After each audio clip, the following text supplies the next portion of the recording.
আসসালামু আলাইকুম, কেমন আছেন সবাই? আশা করি ভালোই আছেন। আজকে রান্না করলাম মূলা ভাজি করলাম আর শোল মাছ দিয়ে টমেটো আলু দিয়ে রান্না করলাম। তো যারা আমার ফেসবুক পেজ থেকে দেখতেছেন তারা আমাকে ফলো করে পাশে থাকবেন, আর যারা আমার ইউটিউব চ্যানেল থেকে দেখতেছেন তারা আমাকে সাবস্ক্রাইব করে পাশে থাকবেন। সবাই আমাকে সাপোর্ট করবেন। তো রান্না বান্নার জন্য সবকিছু রেডি করে নিলাম, সবকিছু কাটাকাটি করে নিয়েছি যা যা লাগবে। রান্নাটা বসাবো, সবার আগে ভাজিটা বসাবো। আমাদের গ্যাস থাকে না তাই সিলিন্ডারে রান্না করছি। পেঁয়াজ দিব, তেল দিব। পেঁয়াজটা ভাজা হয়ে গেলে মূলাটা দিয়ে দিব।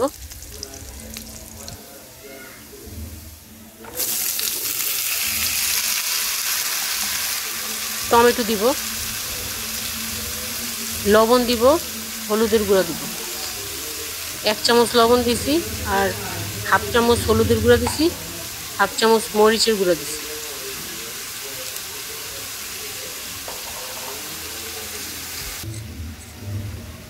নেড়ে চেড়ে দিয়েছি, এখন কাঁচামরিচ দিয়ে দিলাম, ঢেকে দিব।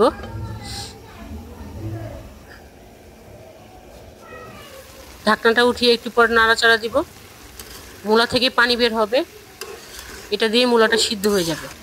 একটু পর পর নেড়ে চেড়ে দিব, আবার ঢেকে দিব। এই যে এখন হয়ে আসছে, ধনিয়া পাতাটা দিয়ে দিব এখন। তারপরে একবার তেল উঠলে নামিয়ে ফেলব।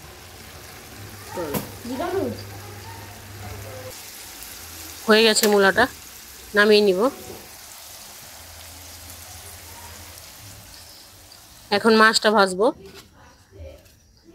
তেল দিয়েছি, তেল গরম হয়ে গেছে, মাছটা দিয়ে দিব। মাছটা ভেজে নামিয়ে নিব, তারপর তরকারিটা বসাবো।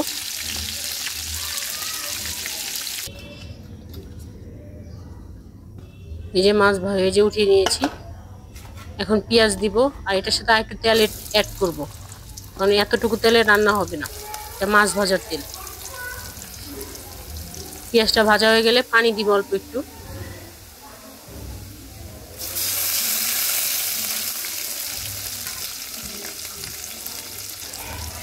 টমেটো দিব,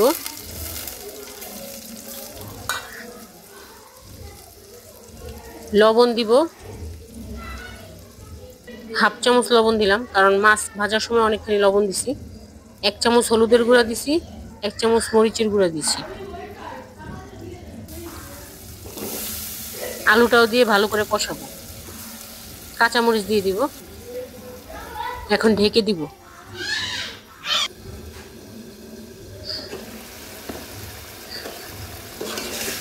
ঢাকনাটা উঠিয়েছি, এখন নেড়ে চেড়ে দিব, আবারও ঢেকে দিব।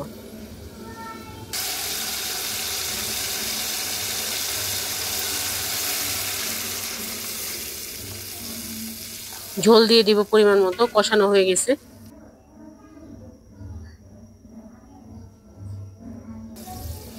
বলক চলে আসলে ভাজা মাছগুলো দিয়ে দিব।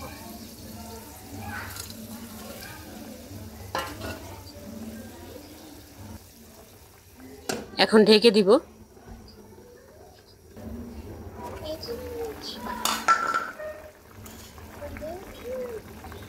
এখন ধনিয়া পাতা দিয়ে দিব, আর ঢাকবো না, এটা টেনে গেলে নামিয়ে নিব, হালকা ঝোল রাখবো।